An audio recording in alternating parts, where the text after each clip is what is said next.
Hello students, welcome to our channel. Students, आज हम class 9th जो इंग्लिश की बुक है आपकी बी हाइव, उसका जो लेसन 2 है द साउंड ऑफ म्यूजिक, उसके थिंकिंग अबाउट लैंग्वेज को सॉल्व करेंगे। इससे पहले हम lesson 1 the fun they had solve कर चुके हैं। थिंकिंग अबाउट लैंग्वेज हम कर चुके हैं। आज हम lesson 2 the sound of music class 9 beehive thinking about language करेंगे। First look at these sentences. Evelyn was determined to live a normal life. Next, Evelyn managed to conceal her growing deafness from friends and teachers. Evelyn was determined to live a normal life. Evelyn ने दृढ़ निश्चय कर रखा था कि वो एक साधारण जीवन जिएगी। और Evelyn manage to conceal her growing deafness from friends and teachers. Evelyn जो है किसी तरह से अपनी जो ये बढ़ती हुई जो डीफनेस है उसको अपने दोस्तों और अध्यापक से छिपा पाने में सफल रही। कंसील का मतलब छिपाना। The italicised parts answer the questions. जो इटैलिसाइज्ड पार्ट्स हैं वो क्वेश्चन को आंसर करते हैं। What was Evelyn determined to do. Evelyn किस चीज़ के लिए डिटरमाइंड थी? To live a normal life. फिर है what did Evelyn manage to do. Evelyn manage क्या कर सकी? To conceal her growing deafness from friends and teachers. They begin with a to verb पे, वे जो हैं टू वर्ब से स्टार्ट होते हैं। जो इटैलिसाइज्ड पार्ट आप देख रहे हैं, टू लिव और टू कंसील आपने देखा। Complete the following sentences. आपको इन वाक्य को जो नीचे वाक्य हैं उनको कंप्लीट करना है। Beginning with a to verb के साथ जो है उनको शुरुआत करके। Try to answer the questions in brackets. जो क्वेश्चंस हैं ब्रैकेट में उनको आंसर करें। The school sports teams hopes. What does it hope to do. हमने पढ़ा the school sports teams hopes. School की स्पोर्ट्स टीम है वो होप करती है। आगे पूछा है what does it hope to do, क्या होप है करने की। To win the match. तो टू विन आपने देखा, टू से स्टार्ट हो रहा है, विन वर्ब है, आगे the match. To win the match इसका आंसर है। सेकंड है वी ऑल वांट डैश। हम सब क्या चाहते हैं। What do we all want to do. हम सब क्या करना चाहते हैं। We all want to rest for some time. तो टू रेस्ट से मैंने इसको जो है स्टार्ट किया। टू वर्ब हमने कह रखा है तो टू हो गया, फिर वर्ब रेस्ट हो गया और फिर for some time. We all want to rest for some time. तीसरा है they advise the hearing impaired child's mother dash. What did they advise her to do. उन्होंने एडवाइज किया जो हियरिंग इम्पेयर्ड चाइल्ड था, जिसको सुनने की जो समस्या थी। तो हियरिंग इम्पेयर्ड को कहते हैं जिसको जो है सुनने में दिक्कत हो, उस चाइल्ड को। तो उसको क्या एडवाइज करी। What did they advise her to do. उन्होंने क्या एडवाइज किया उसको करने के लिए। To consult a surgeon. To consult a surgeon, to हो गया, फिर कंसल्ट वर्ब हो गया और आगे ए सर्जन। उन्होंने ये उसको एडवाइज किया कि वो एक किसी सर्जन की सलाह ले। फोर्थ है the authorities permitted us to dash. What did the authorities permit us to do. Authorities ने हमें क्या परमिट करने के लिए। परमिट का मतलब अलाउ करना। व्हाट डिड द अथॉरिटीज, जो अधिकारी हैं उन्होंने हमें क्या करने के लिए परमिट किया। Demonstrate peacefully. To demonstrate peacefully, to पहले ही लगा रखा है तो हमने सिर्फ वर्ब की फर्स्ट फॉर्म डेमॉन्स्ट्रेट लगाई और फिर पीसफुली। अथॉरिटीज़ ने हमें पीसफुली डेमॉन्स्ट्रेट करने के लिए परमिट किया। The authorities permitted us to demonstrate peacefully. उसके बाद आपका फिफ्थ है a musician decided to dash. What did the musician decide to do. संगीतकार ने क्या करने का निश्चय किया। A musician decided to travel around the world. Musician ने पूरे संसार का भ्रमण करने का निश्चय किया। तो टू ऑलरेडी लगा हुआ है, वर्ब की फर्स्ट फॉर्म ट्रैवल हमने जो है लगाई है। तो ये हमने कर लिए टू वर्ब वाले। अब आगे चलते हैं।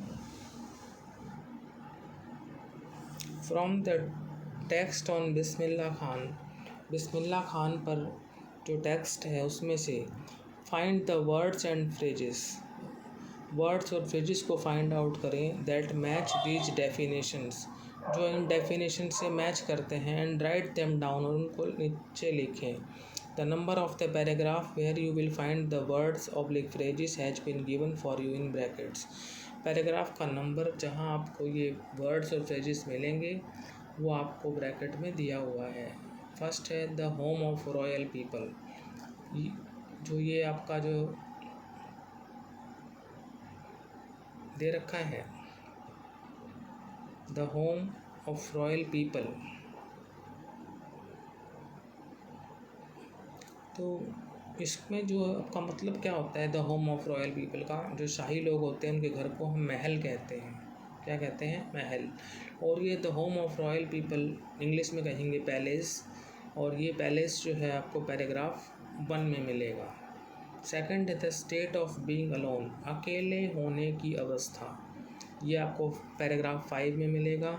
और एकाकीपन के लिए हम जो यूज करेंगे वर्ड वो करेंगे सॉलिट्यूड, तो सॉलिट्यूड जो वर्ड है वो आपको पैराग्राफ 5 में मिलेगा।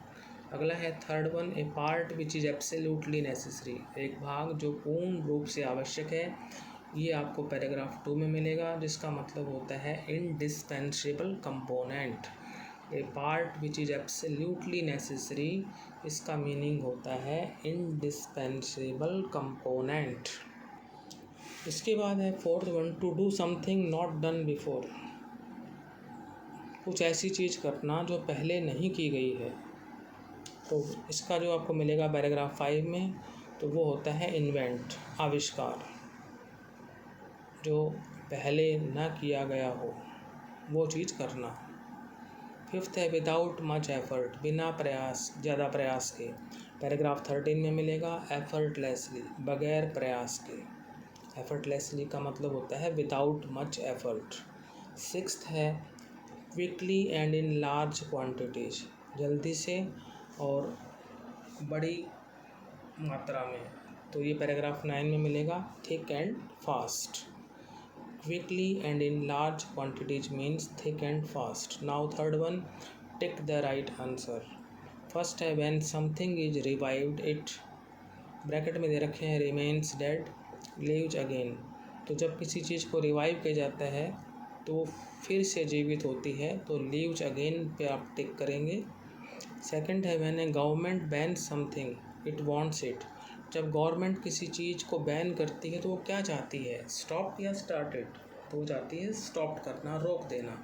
जब किसी चीज़ को बैन किया जाता है तो उसका मतलब उस चीज़ को रोकना। जब गवर्नमेंट किसी चीज़ को बैन करती है तो इसका मतलब ये है कि वो उसको रोकना चाहती है, तो यहाँ आप स्टॉप को टिक करेंगे। थर्ड है when something is considered auspicious, जब किसी चीज़ को शुभ माना जाता है तो उसको वेलकम करेंगे या अवॉइड करेंगे? तो उसको वेलकम करेंगे, उसका स्वागत करेंगे। तो when something is considered auspicious welcome it पर आप टिक करेंगे। फोर्थ है when we take to something we find it, जब हम किसी चीज़ को अपना लेते हैं तो हम उसे कैसा पाते हैं? बोरिंग पाते हैं या इंटरेस्टिंग पाते हैं? बोरिंग का मतलब नीरस, डल, इंटरेस्टिंग मनोरंजक, तो इंटरेस्टिंग होगा, मनोरंजक होगा, इंटरेस्टिंग पर आप टिक करेंगे। When we take to something we find it interesting. Fifth है when you appreciate something you find it good and useful, find it of no use, जब आप किसी चीज़ की प्रशंसा करते हैं तो आप उसको क्या पाते हैं? उसको हम अच्छा और लाभदायक पाते हैं, find it good and useful. When you appreciate something you find it good and useful, तो find it good and useful पर टिक करेंगे। सिक्स्थ है when you replicate something you do it for the first time oblique for the second time, जब आप किसी चीज़ को replicate करते हैं, दोहराते हैं, तो इसका मतलब आप उस चीज़ को दूसरी दफ़ा कर रहे हैं। फॉर द सेकंड टाइम पर आप टिक करेंगे। when you replicate something you do it for the second time। Seventh one, when we come to terms with something it is, bracket में आपको दे रखे हैं, still upsetting, no longer upsetting, कि वो अभी भी अपसेटिंग है और अब वो अपसेटिंग नहीं है। अपसेटिंग का मतलब होता है कि भाई आप किसी चीज़ से परेशान हैं, अपसेट हैं। When we come to terms with something, जब हम किसी चीज़ के साथ कम टू टर्म्स हो जाते हैं, मीन्स उससे यूज टू हो जाते हैं, तो फिर हम अपसेट नहीं होते। नो लॉन्गर अपसेटिंग पर आप टिक करेंगे। When we come to terms with something it is no longer upsetting. तो स्टूडेंट्स, आज हमने जो है आपकी जो बी हाइव की जो बुक है उसका लेसन 2 है द साउंड ऑफ म्यूजिक, उसका थिंकिंग अबाउट लैंग्वेज किया। यदि आपको ये वीडियो अच्छा लगा है तो इसे लाइक करें, शेयर करें, चैनल को सब्सक्राइब करें। Thank you.